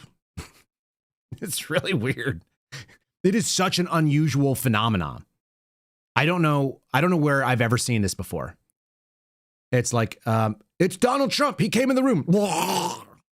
Why? Why do we do this? Some of you. I've got a whole minute of it. Stand by. Here we go. The past year has been absolutely incredible. And given that, you're a results guy, obviously we were friends before, but working for you is a completely different experience. You are a results guy. You're a spreadsheets guy. How would you get to a net present value positive with what you're doing? And I'll never forget an Oval Office meeting we had in light of the D.C. crime numbers today. Hadn't had a homicide in a record amount of time in D.C. thanks to your leadership. We're sitting in the Oval Office, and I was talking to you about the homicide rate plunging, and it was only about 3 months into my term there. I said, Mr. President, what we're doing down in Memphis and elsewhere is working. And I'll never forget, I said, we're doing the broken windows, Rudy Giuliani style policing. You looked at me and you said, hey, how do we take this nationwide? And you never, ever let go. You stayed on top of it with me and Kash. You were all over it. You're such a hands-on guy. And it was just so refreshing to work for someone who doesn't get into all the hype and all the nonsense, but cares about the numbers. It's probably your business background or what it is, but amazing job on that. That's not a question. That's just look how cool we are. We're all cool. We all get to go. Do you know how I know you're scared? Your first show back, and you had to get the president of the United States, like the leader of the movement. You're trying to legitimize yourself. How funny is that? Okay, and I compare that. I just look at energy level. Can we do that for a second too? I want you guys to look at this. First of all, knob slobbery, it's in every single thing that this man did. But I went back to the discussion right after the arrest of Brian Cole Jr., which, by the way, we're not done with that story. It's not going anywhere. It's still ridiculous what's going on there. And I've got some clipped footage that I put together. I want you to consider energy level. How positive, how energetic did he feel? Ready? Hold on. Where's this one? You don't know shit. You don't know anything. Just be honest that you don't know. You can have an opinion. Okay. Yeah, we can have an opinion. And then how about that versus the deputy director version of it? Why is there such a disconnect between the way that one person handled himself and the way the other? Like, I'm the same no matter where I go, by the way. I went back and watched old clips of me, and I'm the same. I don't get real effusive. I don't get super energetic. I'll show you one. I'll show you one from February of 23. Stand by. We'll do that in just 1 second. Here's an energy differential. Yeah, that's why I said to you, this investigation's just begun. We are pretty comfortable. We have our guy. I think as again, legal process starts to surface and information, facts start to come out. The public's going to be very comfortable with the investigation that was conducted under Director Patel and his leadership. He's been great on this. But I don't want to, listen, I was paid in the past, Sean, for my opinions. That's clear. And one day I'll be back in that space. But that's not what I'm paid for now. I'm paid to be your deputy director. And we base investigations on facts. We'll see. We're going to be guided by the facts as this thing goes forward. And I can't stop leave the truck here without thanking the president. The president was totally transformative on this immigration issue. He used Title VIII like no one had done it in American history before. It's quick story here. It was me, Pam, Kash, and Todd, and we were meeting over in the JCC, and they were like, "Listen, man, we're arresting a lot of these people in the country illegally. Do you hear the energy differential? Like, it's significant. It's a major change in tone and attitude and confidence, almost like he kind of believes the thing that he's saying when he does that, but he doesn't believe the other one. That whole little thing, I got the inside. Look, I mean, I just want to give you a little story. Like when I was doing this cool guy stuff, like I was sitting in this place where I can't tell you really all the stuff that was about it, but like, look. That was Jesse Waters. That was the comparison. He even says president and president in different ways. Why are you so much more confident when you're not actually doing the job? I used to feel very confident when I was working for the Bureau because what I was doing was fine. No big deal. I feel very confident by what I'm saying today. What I say today, even if I'm talking about things that are a little bit iffy. Like, there's a bunch of black women working for the federal government that have no business having a job there because their job is useless. That might be controversial to people. It's also accurate, and I also believe it. And I would have told you that if I was on Fox News, if they wouldn't have cut me off. Guaranteed. Kyle, do you think there's a bunch of people in the federal government that don't belong getting a paycheck? Yes, I think the federal government is a jobs program. There's a lot of women between the ages of 35 and 55, and they are black women of single mothers, and they have no function, and they just collect a paycheck, a lot of times way more than necessary. They couldn't work anywhere else. Like, I would have said that. I don't care. It's true. I believe it. I believe it then. I believe it now. This is the Jesse Waters bit that you guys missed. I think I've got it right here. Hold on. Double check here. Waters, yeah. This is the inside scoop that you're going to get. It's 100% cheerleading, and the victories are what? Minimal.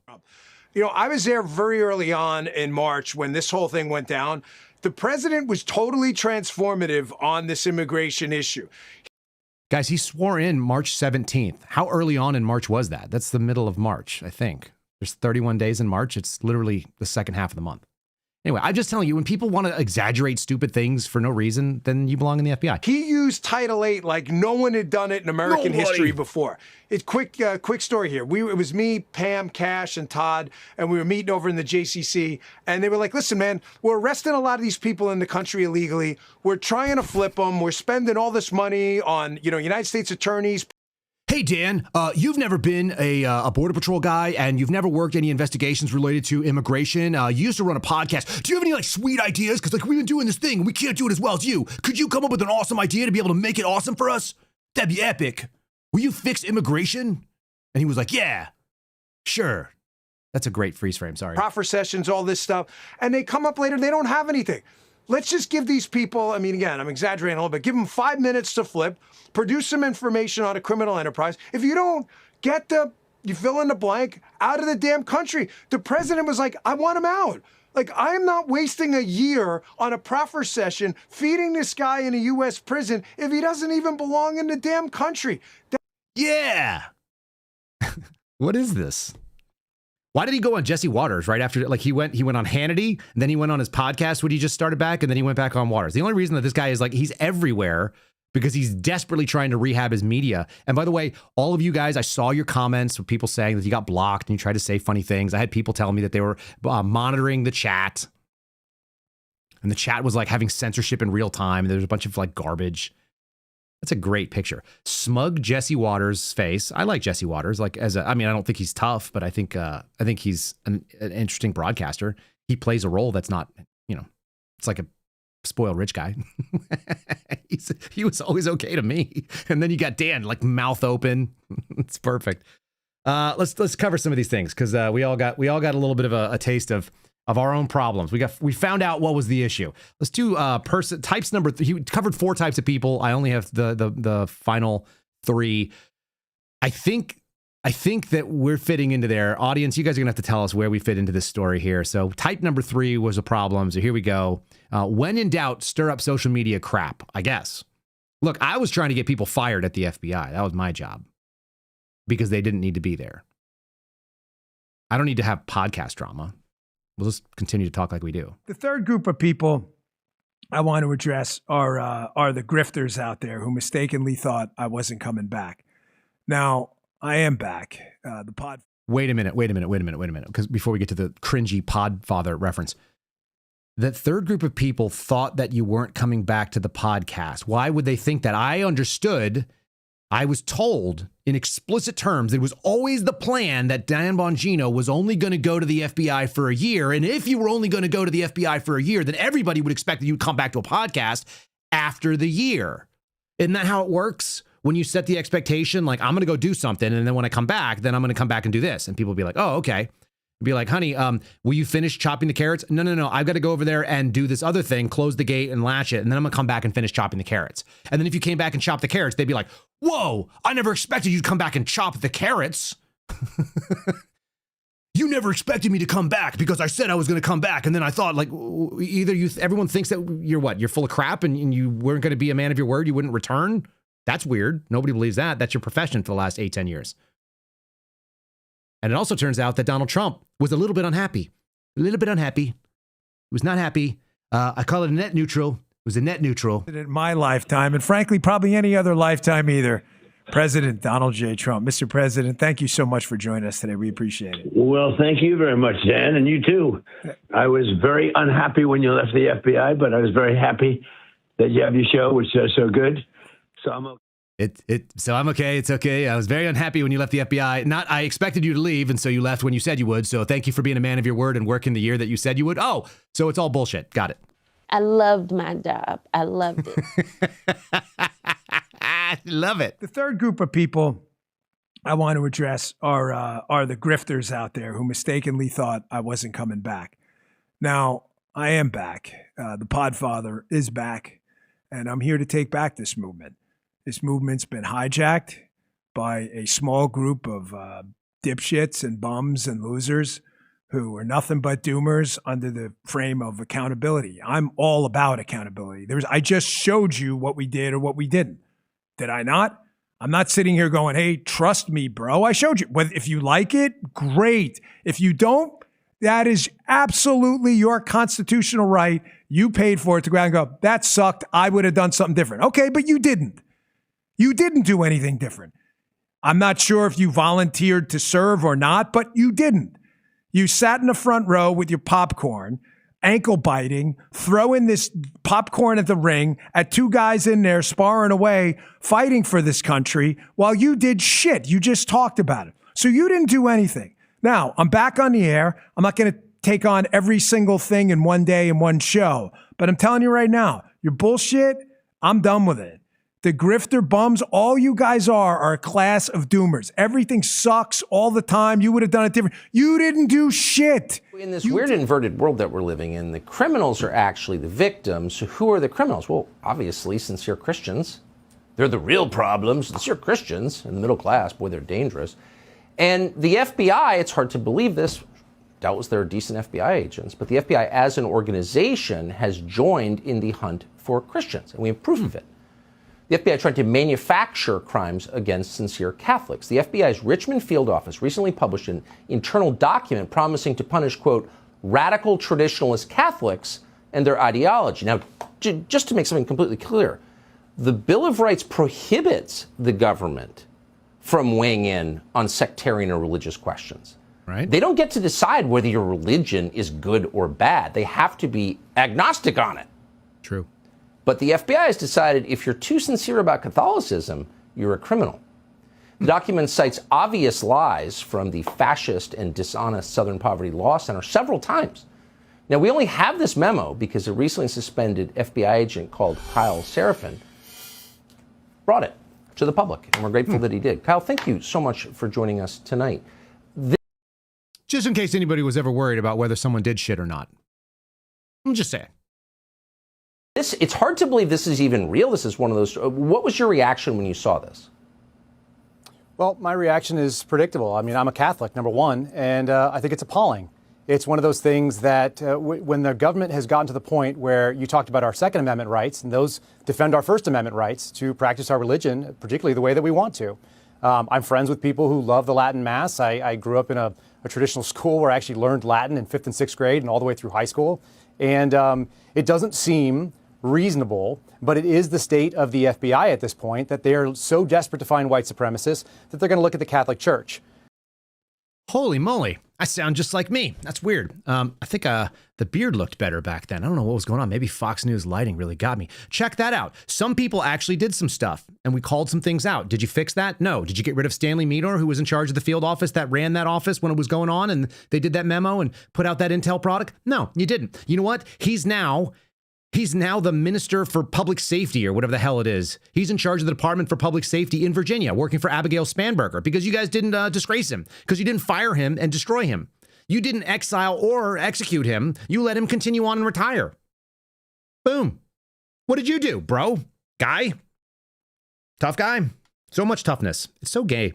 It's really gay. It's the cringiest, most lame thing to come and point out how awesome you are when you suck. There's no humility. That was the right move, by the way. Rehab your image by saying, I went in there, I tried, it was too hard. Deep State's got hands. That's the meme, right? I'm gonna fight these retards. Damn, Deep State got hands. No, there's a lot of them. No, you didn't. You got overwhelmed. You got destroyed. You didn't last as long as a tuna sandwich hanging out that's still in the freaking break room freezer. Player in the business and who was what? No one advertises, hey, I'm part of the weaponized old FBI. So we had a... Wait, nobody tells you who the weaponized FBI was? I think that there were some people that were actually trying to help you out, man. We didn't want a job. We didn't want credit. We wanted you to go do it. That's literally the point of my entire Twitter feed for those of you that are paying attention. If you guys are new here, that's what I do. That's what I do. I point out people at my old agency that are problematic. Shannon Perry is still there. Chris Ray is still there. So are dozens of other people that all got promoted under Chris Ray, under Paul Abate. They're Jim Comey acolytes. They're Comey is my homie types. You can't do reform with the same guys. The house divided does not stand. The agency will endure. The people that are running the agency will get thrown out. I can guarantee you this. The people that are working at the FBI today, that are going after Antifa, are the same people that went after January 6ers and are the same people that will go after ICE agents when the Democrats take over again. And guess what? They'll probably arrest Kash Patel, and they'll probably arrest Dan Bongino for lying, or for conspiracy against rights, or some other bullshit. They'll do whatever they want, and they'll probably try to put Donald Trump in prison again. You guys understand how this works? It's a fight to the death. One side doesn't miss because they have the mechanism of government, not because the government actually loves them, but it serves the government's interest to go ahead and work with the team that wants more government. There's no political right, though. The political right would say, let's shut down these things of government. Instead, we elected a 90s liberal, and he's doing 90s liberal stuff, and he's getting knob-slobbed by this dude. Anyway, I'm going to go back to that. Nobody told him who the bad guys were. So then he goes out and acts like he knew who the bad guys were, and they figured it out. They figured it out with what? Just like their karate skills? Player in the business and who was what? No one advertises, hey, I'm part of the weaponized old FBI. So we had to figure that out. Not an excuse. Just an explanation. That's all. I worked for you, and you deserve to hear what happened. So this fourth group of people, the leakers in the Bureau, some who've left, some who were likely fired, and others. You guys destroyed the place, and you tried to destroy us too. But I bet you thought I'd never be back either. So now, when you leak with your little tiny voice in the New York Times and your 10 or 15 views, we have millions of people. This show is so big, they tried to take us offline just 15, 20 minutes ago. It's the biggest live stream in the world and one of the biggest conservative podcasts in the entire world. Now we're back. And now we get to fight back because I'm not going to let you bullshit people anymore about what was going on. Upset about everything. Some of the stuff that came out about social media. These guys were hilarious. These guys were absolutely hilarious. Social media is how people consume content. Walter Cronkite and Brokaw aren't around on the air anymore. All right, cool. So what I understand is that you weren't fighting when you were at the FBI, but now that you got a podcast, now you're fighting again. So what the hell was that all about? And your podcast is so big, it's like a swinging, enormous dick. We're the biggest ever. Like, go do some karate, dude. Go watch your Brazilian Jiu-Jitsu videos. Could you do that? Ready? Ready.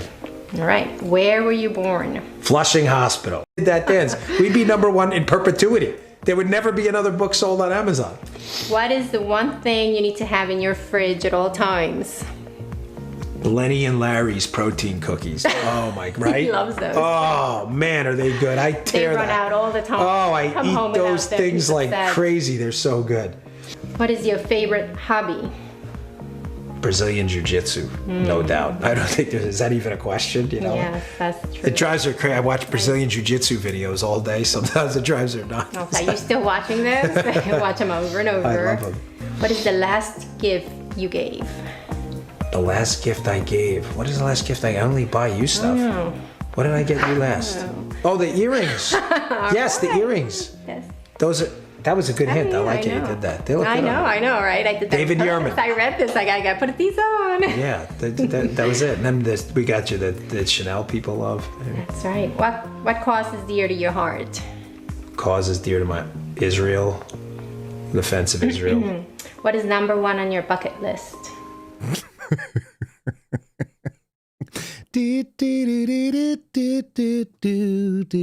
What's the thing you wake up in the morning and you think about? Israel, for no particular reason. Mama says, not family, not wife, not kid, not the survival of this country, not a constitutional republic or whatever weird things. You ever notice that Dan also says something really funny that makes me laugh? He always goes like, you can do whatever you want. It's a constitutional republic. The way that we grew up saying that, because we said the same thing, because he and I are not that far in age. I mean, he's older, but not that much.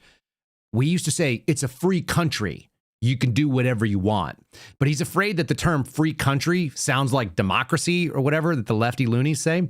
So he says, it's a constitutional republic. So he's like slurred some things because it's like mediocre intellect meets like trying to hedge something.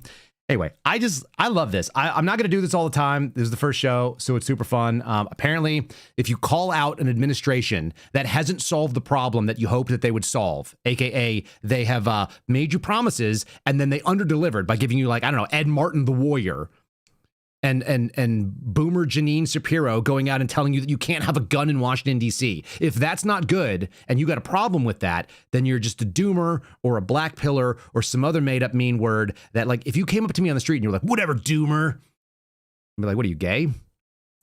Like, that's the faggiest thing you can call me. Like, who cares? Doom? Doom was a cool video game when I was a kid. This is a computer game.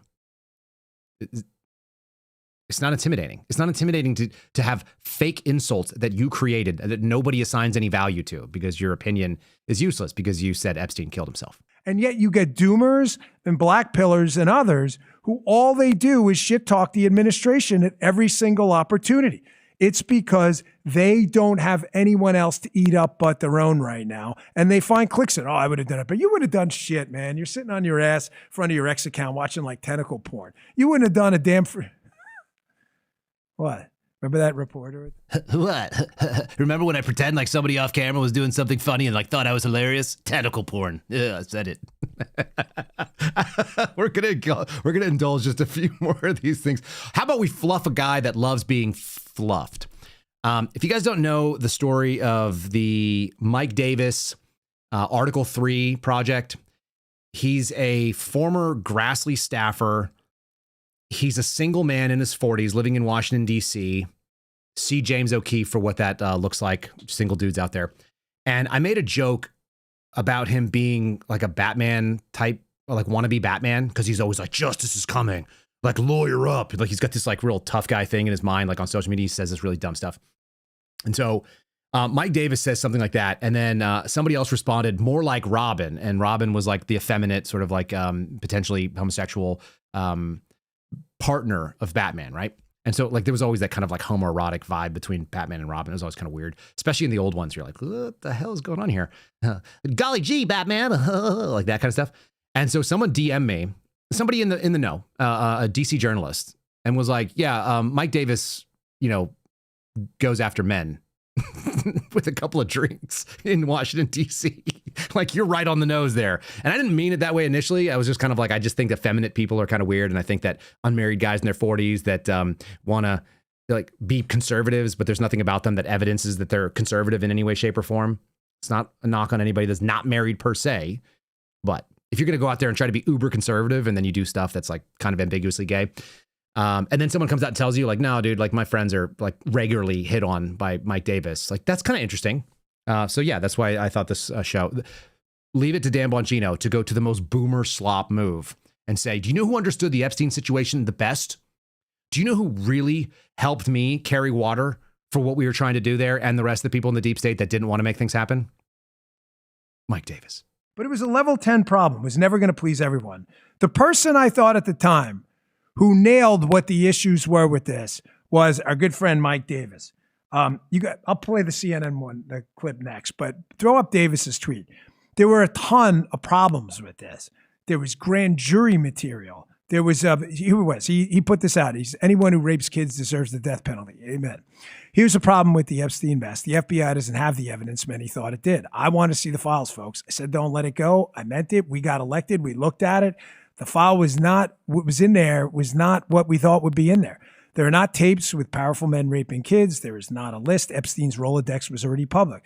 The file's largely unreleasable for many reasons, including grand jury material, which they're moving to get a lot of that out. Court records under seal, child pornography that was downloaded from the internet.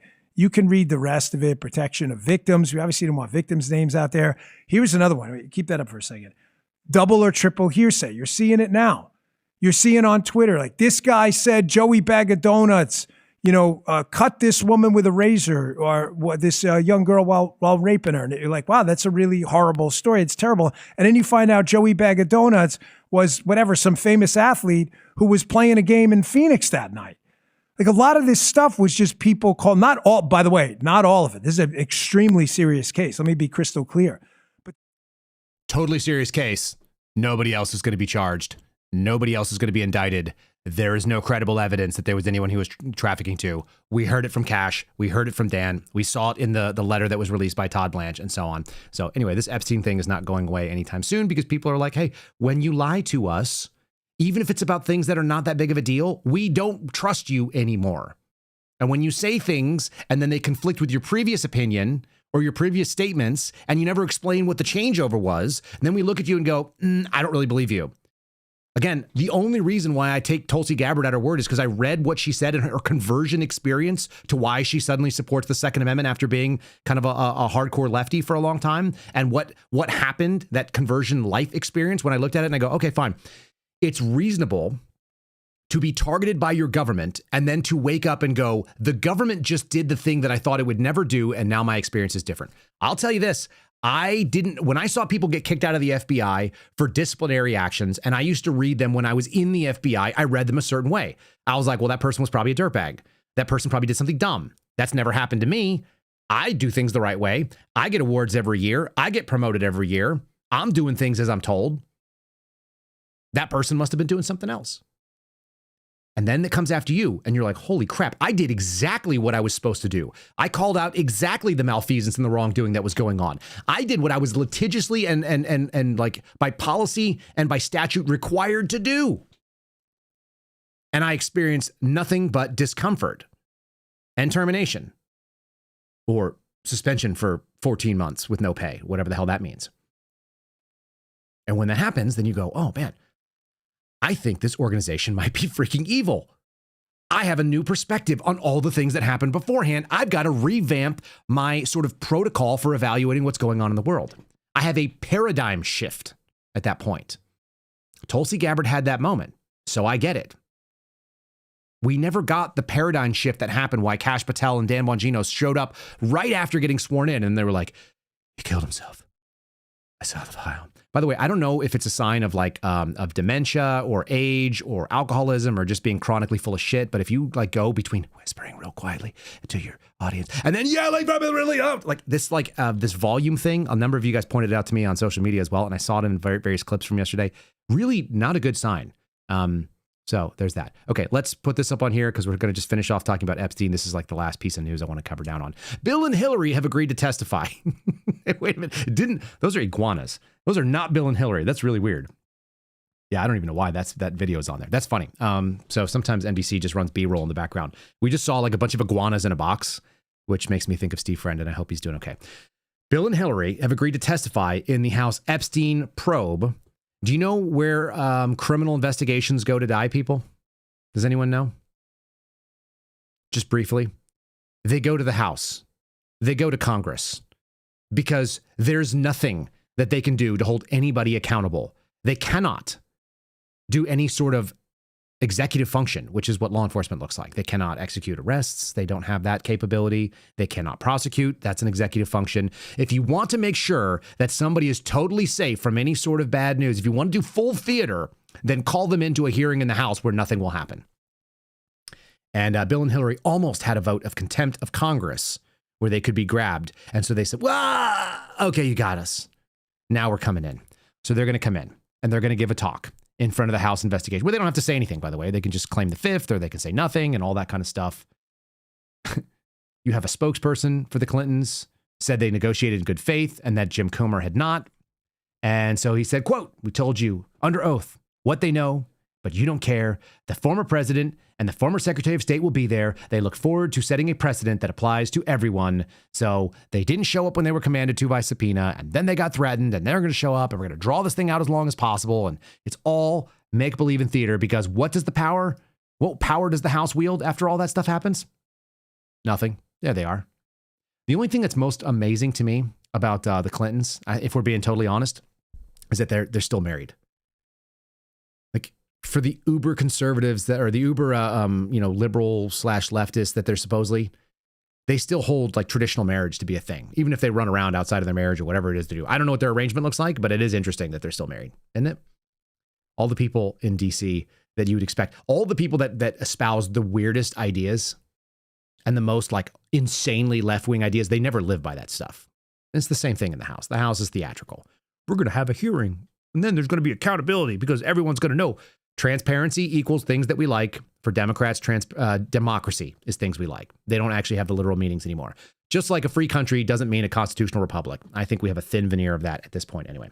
All right, that's where we're at for today's show. I hope you guys enjoyed it. I hope you had a little bit of a laugh. It's hard to take any of this stuff that seriously. It is. It's not a doomer to say that. It just says like, a lot of stuff in our government is garbage.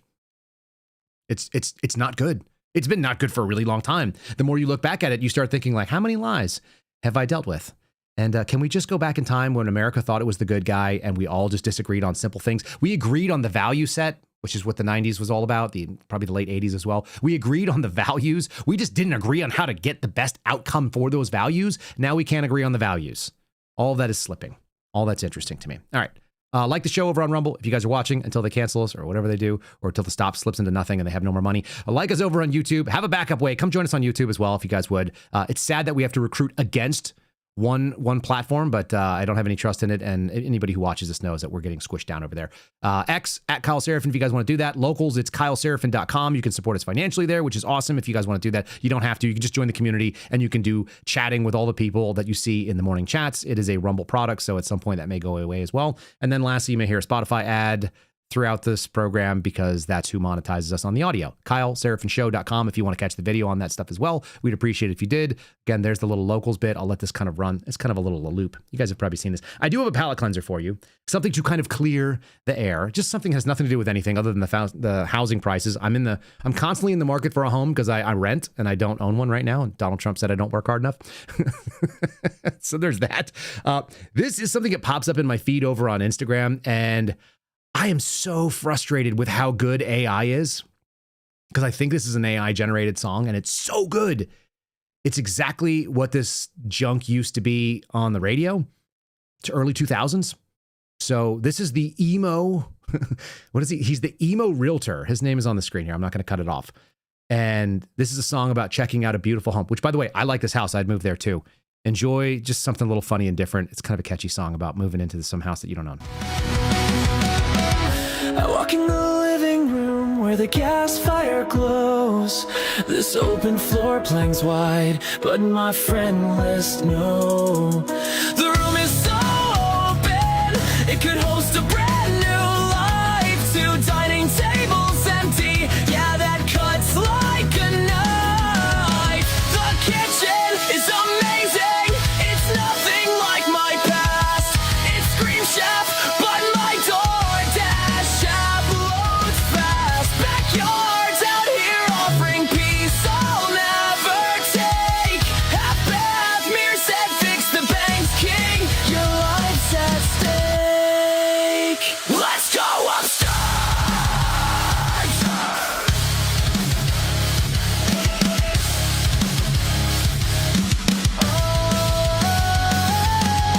Three rooms upstairs where the real story starts. Office for the grind, empty room for the ache in my heart. Here's the master bedroom. Oh wait, I can't say that anymore. Bathroom tile so gorgeous, I'm emotionally on the floor.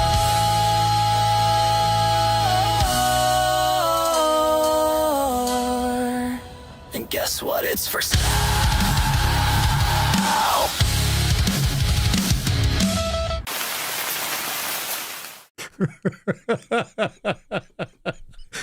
I actually want that as a single. Is that bad? I guess I like the emo stuff. The fact that he screams it's for sale at the end. I bet he makes more money doing that than he actually does selling houses, because that's actually a special talent. Anyway, I hope you guys had fun with us today. I'm laughing. You should laugh.